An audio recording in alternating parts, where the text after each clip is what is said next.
Madara found himself still sitting near the lake even after the moon had arrived in the cloudy sky. The little boy tensed on sensing the approaching presence but relaxed a little on seeing it was his older brother. He took a seat beside the boy who still didn't say a word to Madara, so pressed a lunchbox on his arms. "Eat," he insisted. "I'm not hungry," protested Naruto, and noticed a similar lunchbox in his older brother's lap. Madara's eyebrows twitched at the defiance, but then again, he had not expected anything else. His brother was stubborn after all. Izuna would have known how to make him accept, but he was gone now. And now it was left to Madara to look after the child. "Fine, then I'm not eating either," he growled, and threw his lunchbox into the lake. Naruto's eyes comically widened as he gasped, which soon turned into an angry growl as he glared at his brother, an act that would have seemed alien to him not a few days ago, but they were not the same eyes anymore. "Idiot," he spat, which only made Madara grin widen as he laid himself down flat on the wooden bridge. "If you don't want to eat, fine, but I'm not eating either with you. I'm not eating either without you." "I don't care." Madara chuckled at Naruto's childish rant as he cursed himself several times. It made him forget the pain of missing his dead brothers, and maybe Naruto felt the same. Still, Naruto proved his stubbornness by not touching his lunchbox Madara brought for him. That was until his stomach growled loudly. The boy's cheeks flushed red as he looked away from Madara's laughing face. He affectionately ruffled the boy's hair in an effort to make him look back. "Izuna," I said, "I don't." His voice died in his throat as he saw it was Madara staring back at him with sadness in his eyes. The two brothers went silent for several long moments until Naruto opened the lunchbox and offered the refreshing food to Madara. The boy was still not meeting Madara's eyes, but the gesture said it all. With a smile, Madara picked up the spoon and grabbed the rice, but instead of eating it himself, as Naruto wanted, he presented the food to the boy. Naruto gave him a glare in return, but Madara didn't budge. The aroma of fresh food was too much for the small child who had not eaten anything since morning, and he finally took his first morsel. They ate in silence, with Madara helping Naruto eat, and doing the same for himself. It gave him peace and forget about his own pain as he focused on his sibling. But Naruto's next question surprised him. "Brother, is there a way to bring them back? A jutsu, a technique?" asked the hopeful child, looking at his prodigal brother with such desperation that made Madara sad. "They're all gone, Naruto. I'm sorry." He truly felt awful for dashing the boy's hopes, but Madara himself knew it was not possible. Their brothers were dead, their bodies reduced to ashes as custom demanded. "I miss them," he whispered. "Even Inabi and Yashiro?" asked Madara curiously, knowing the twins had not been kind to the boy. "Yes, they were my brothers after all." Madara's heart melted on hearing those simple words, and he put the lunchbox aside to wrap his arm around his youngest brother to bring him close. To his surprise, Naruto didn't relent and buried himself in Madara's side.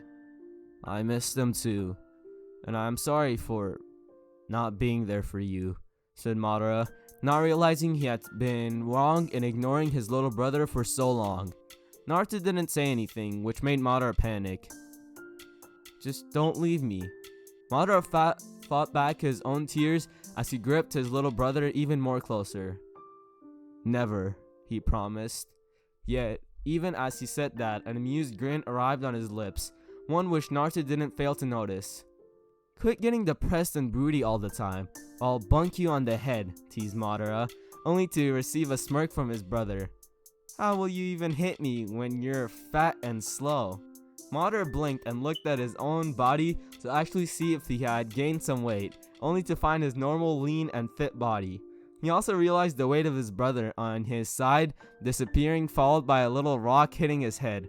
Madara's eyes twitched on seeing his little brother standing in the lake, laughing his butt off at the trick he had played on his older brother. "You brat!" Naruto yelped as Madara roared and charged after him. He ran faster and faster, but Madara finally jumped on him, making them lose their chakra control as they both ended up crashing into the cold lake. He swam back to the surface and gasped fresh air only to see Madara waiting for him. He gulped, but his brother laughed, and Naruto laughed alongside him, forgetting about the pain in their respective hearts. Unknown to both brothers, Nari and Tajima smiled from their position in the trees. The next day, Naruto was surprised on seeing her. He barely had hazy memories of his aunt in his short life. He remembered her flowery scent and kind eyes, her telling him stories at nights even if those occasions were rare and few. He remembered crying for her when she was gone. Izuna had said she would come back someday, but he had not believed it, and he had forgotten about her, which made him feel guilty. At least her smile was kind and welcoming as she gently cupped his cheek. "You've grown up quite a bit," she commented. "Yeah." Nari frowned at his obedient reply. It was not the nephew she remembered, but then again, she had been away for nearly 2 years, and knowing Tajima, this boy would have rarely had any interactions with the opposite sex. She cursed her rigid brother again because her tasks had been made only more tougher. It would have been nice if this awkwardness didn't exist between them. "Since you have awakened your Sharingan, Tajima has seen fit that I take over your training, while he does the same for Madara," she said patiently, as his face fell. "Oh," was all he said, unable to hide feeling betrayed for his father ignoring him again in favor of his older brother, but he shouldn't have expected anything else. Nari knelt to his level and gently grabbed his cheek, making him look in her eyes. She found it hard to believe that there was so much kindness still left in him despite what he had seen. "He wanted to train you both together, but I asked for you myself," she said with a smile, as his eyes widened in surprise and a flare of hope. It pained her to see him grasping for little crumbs of affection and care from his own family, but it only made her more determined to change this mistake. "Really?" asked Naruto, and saw her eyebrow twitch at the term he used. She was only 19. "Yes, and you can call me Nari only," she informed, but she poked his forehead, earning a yelp frown by a scowl from him, which turned into a mischievous grin as he did the same to her with his little finger. He called her Oba-san, which I'm pretty sure means grandma, at least in the English translation. Oh, it just stands for aunt or older woman. Never mind. Okay, so I'll just say aunt instead. It got lost in translation. Naori grinned on seeing his triumphant expression. Maybe her wild nephew was still alive in there after all. "I'm glad you're back. I missed you," he said happily. "So am I." She hugged him, thinking her own child would have had the same brown hair as him if Itami had lived. It pained her every day thinking about her dead lover and the family that he had wanted to have. When they parted, she presented him with a slip of paper, which he looked at curiously. "What is it?" he asked. "Tajima told me about your problems with fire ninjutsu." He cringed and looked away in shame, but she gripped his hands, making him look back at her. "It's not necessary for everyone to have the same chakra types. Not all Uchihas are fire masters," she suggested, earning a frown for him. "But I'm a dragon." She laughed kindly at his silly remark. Her clan's obsession with hailing themselves as descendant of the mythical creatures who may or may not have existed was quite strong. "Well, little dragon, then I would ask you to pour your chakra into the paper," she instructed. "Why?" He gulped when her eyebrows twitched in annoyance, but unlike his twin older brother, she didn't bonk him on the head. "Just do it, please. You'll be surprised." "Okay." He hesitantly poured some of his chakra into the strange paper, clearly worried and excited about the results. He frowned when half of the paper became wet and the other half wrinkled. Looking back at his aunt, he saw she seemed quite surprised. What does it mean? He asked curiously. It means you're a water and lightning type user. You can still use the other 3 types of chakra and their jutsu, but it will be challenging. But water and lightning are your strength, something you can truly master, she explained. But shouldn't an Uchiha be a fire user? Questioned Naruto with a frown. Silly. If all of us were fire users, then it would be easy for the enemy to defeat us. We need to have diversity in our ranks and the attacks. Madara is an exceptional fire and wind user. With this, you can complement your brother on the battlefield and have his back. Nari saw that her careful explanation had an impact on him as his frown disappeared. He still wanted to master fire, but linking his ability over